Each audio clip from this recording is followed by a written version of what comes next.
When you're looking at a lace chart, you're going to have your charted section, you'll have a legend, and sometimes you'll have the pattern written out for you as well.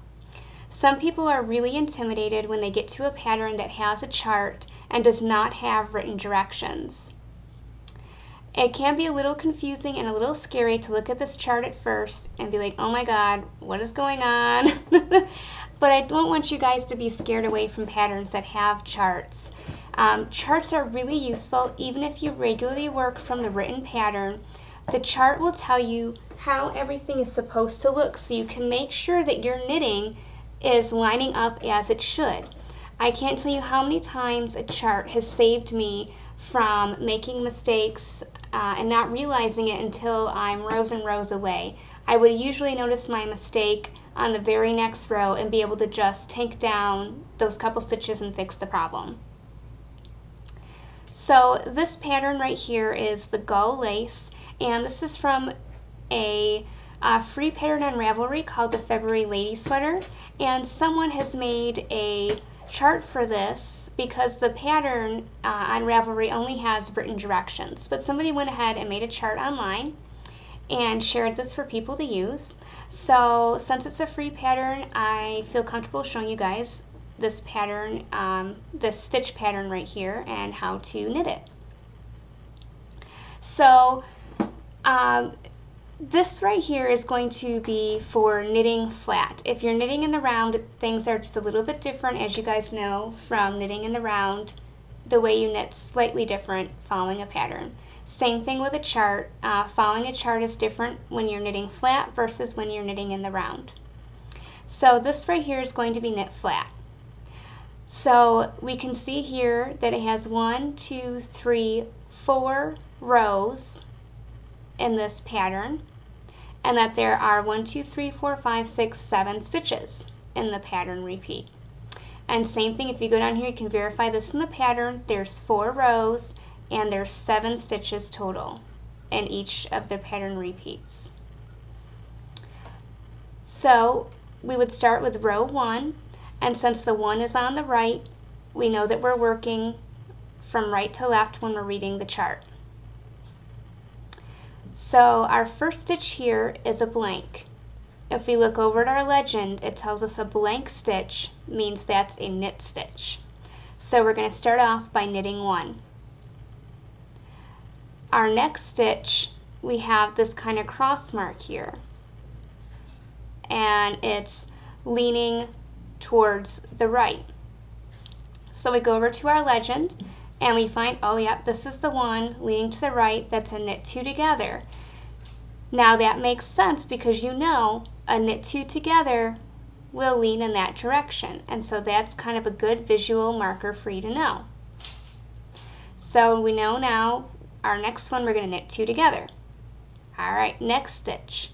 Oh, we got this big circle. We haven't seen that before. Go to our legend. Oh, makes sense. It's a yarn over. So yarn over gets this O, and we know that that O, when we're knitting, is going to be that open area on the lace. So it makes sense. A lot of the stitches, the designs make sense once you kind of see them, and that's how to help you when you're looking at it visually to make sure your knitting is working out. Alright, so we do a yarn over. Oh, a blank one, we remember that's just a plain knit. Alright, we've come to our circle again. Alright, we're going to yarn over. And then wait, here, this one, this is going the other way. It's not the same. So we go back to our legend and we see that's an SSK. And we think, oh yes, that makes sense. The SSK, it slants in that direction. So we do an SSK, and then we have our blanks, so we know that we knit. Alright, now we're on row 2. And the 2 is on the left, so we know we're going to read the chart from left to right to work our way back. And we can see here these are all blanks, but we're on a wrong side row. So the legend here actually has a misprint. This should say knit on right side rows, purl on wrong side rows, because we can see row 2 in our pattern down here says that we're purling. So normally a knit will be a knit on the right side row and a purl on the wrong side row. So here we would purl all the way across. Alright, now we're up to row 3, and since the 3 is on the right, we know we're working that row from right to left. So we know this stitch right here, we remember that from before, is a knit 2 together. Then we have our O for our yarn over. Then 1, 2, 3 stitches that we're going to knit, an O, another yarn over, and then we have our slanting line in the other direction, which we remember is a slip slip knit. So that row we did a knit 2 together, a yarn over, 1, 2, 3 knit, a yarn over, and a slip slip knit. Alright, final row, row 4, our 4 is on the left, so we know we're reading the pattern from the left to the right. And this is all blank stitches, and this is a wrong side row, so just like it says down here, wrong side row, row 4, we're going to purl all of those stitches.